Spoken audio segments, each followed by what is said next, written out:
Hello बच्चों, let's see this question is a liquid of density 900 kilogram per meter cube is filled in a cylindrical tank of upper radius 0.9 meter and lower radius 0.3 meter. A capillary tube of length L is attached at the bottom of the tank as shown in the figure. The capillary has outer radius 0.002 meter and inner radius A. When pressure P is applied at the top of the tank, volume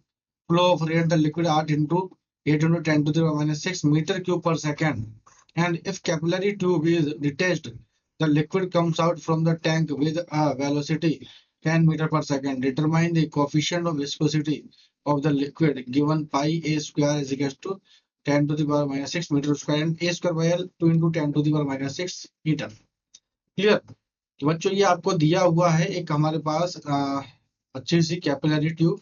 ठीक है, और इसकी density भी given है हमारे पास 900 kilogram पर metre cube. Radius है यहाँ पे 0.9 मीटर अपर रेडियस बोला, यहाँ से यहाँ तक की रेडियस बोल दिया आपसे, ठीक। तो एट फर्स्ट बच्चों यहाँ पे हम देखेंगे कि जो अब यहाँ पे कोई ट्यूब तो है नहीं है ना, दिख रहा है आपको ट्यूब तो है नहीं, बट ये कि हम एज्यूम करके जो है सिलेंड्रिकल मान करके ये क्वेश्चन सोल्व आउट करेंगे। तो लेट फर्स्ट यहाँ पे हम देखते हैं बर्नौलीज इक्वेशन यूज करते हैं, तो ये होगा this is P plus P not, है ना। तो यहाँ से प्रेशर तो पड़ेगा ही सही, कितना प्रेशर पड़ेगा, जैसे atmospheric pressure P naught plus half rho v1 square is equal to ये सॉरी प्लस रो जी एच, कितनी हाइट तक है, यहाँ एच हाइट तक है, टोटल ले लिया, है ना। तो p plus P naught half rho v1 square plus rho ji H is equal to जाएगा half of rho v2 square, half of rho v2 square plus P not.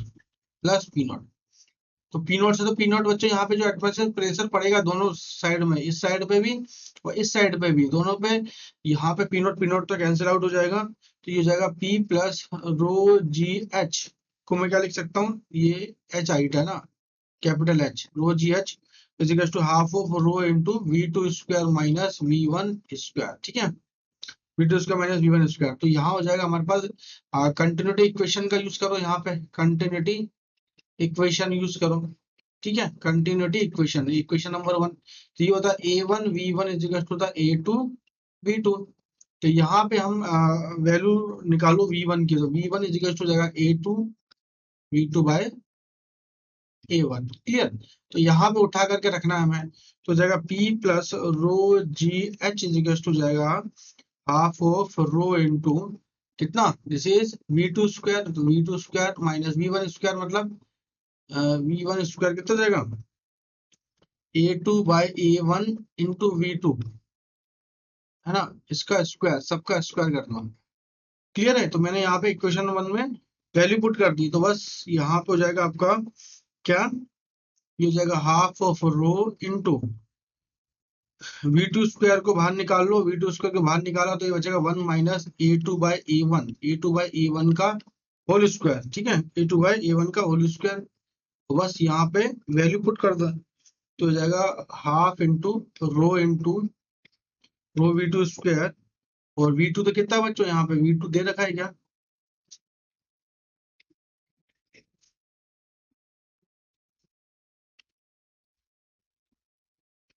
v2 कितना है यहाँ पे, v1 और v2 दे रखा है क्या, तो ये रहा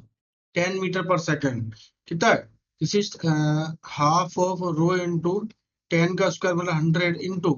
1 माइनस a2, तो ये जगह कितना पाई r1 स्क्वायर और पाई r2 स्क्वायर, पाई इंटू 0.3 का होल स्क्वायर, ये 0.3 का होल स्क्वायर अपन पाई इंटू ये हो जाएगा 0.3 और 0.9 का होल स्क्वायर, 0.9 का होल स्क्वायर, है ना। यहाँ से बच्चों थोड़ा सा दिख नहीं रहा होगा आपको, लेकिन बट ये मैं बोल रहा हूँ पाई 0.3 का स्क्वायर और पाई 0.4 का स्क्वायर। तो यहाँ से जब कैलकुलेट करूंगा तो कैलकुलेट करने में मेरे पास पी प्लस रो जी एच की वैल्यू कितनी आई, पी प्लस रो जी एच की जो वैल्यू आएगी हमारे पास हाफ से 2 से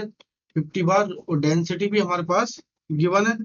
डेंसिटी कितनी है 4 इंटू 10 टू दी पावर, ये रहा डेंसिटी, ठीक है, ये रहा डेंसिटी किलो 900। तो यहाँ पे वैल्यू पुट किया तो ये आएगा 4 into 10 to the power 3 into 900 divide bye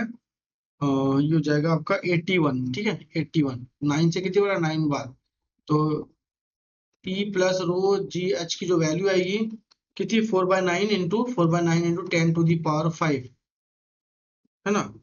तो ये मेरे पास वैल्यू आई, ठीक है।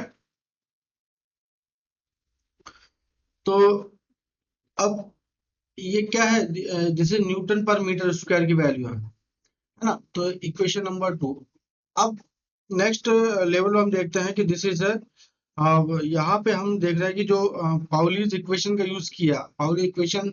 का यूज करते हुए हम यहाँ पे एक और फॉर्मूला लगाते हैं, Q equals to pi delta P, और ये हो जाएगा आपका कितना, यहाँ से ये हो जाएगा पाई ए स्क्वायर, ये हो जाएगा पाई डेल्टा पी, ये पाई ए स्क्वायर कर दो, तो यहाँ पाई स्क्वायर और डेल्टा पी, है ना, तो ये हो जाएगा आपका 8 ईटा, और ये हो जाएगा आपका ए स्क्वायर बाय एल, जो की वैल्यू क्वेश्चन में गिवन है, देखो यहाँ दे रखा है। तो बस यहाँ से मुझे ईटा की वैल्यू निकालनी, तो ईटा की वैल्यू निकालने के लिए क्या करूंगा, तो बस pi A square delta P A square by L divide by value रख दो, तो 8 इंटू 8 तो ऑलरेडी है ही है, और यहाँ पर जाएगा 8 इंटू 10⁻⁻6, ठीक है। तो ईटा की वैल्यू निकाली हमने, तो ये हो जाएगा 10⁻⁻6, तो जाएगा पी प्लस रो जी डेल्टा पी की वैल्यू निकाल दो यहाँ पे, ये रही है ना, तो ये वाली वैल्यू पुट करी हमने सारी, तो ये हो जाएगा 10⁻⁻6 into 4/9 into 10⁵ into 2 into 10⁻⁻6 divide by 8 into 10⁻⁻6, ठीक है। सारी की सारी वैल्यू मैंने बच्चों वैल्यू पुट कर दो, 8 इंटू 10⁻6 यहाँ रख दिया मैंने। यहाँ से ईटा की जो वैल्यू आएगी, यहाँ से जो ईटा की वैल्यू आएगी कितनी आएगी,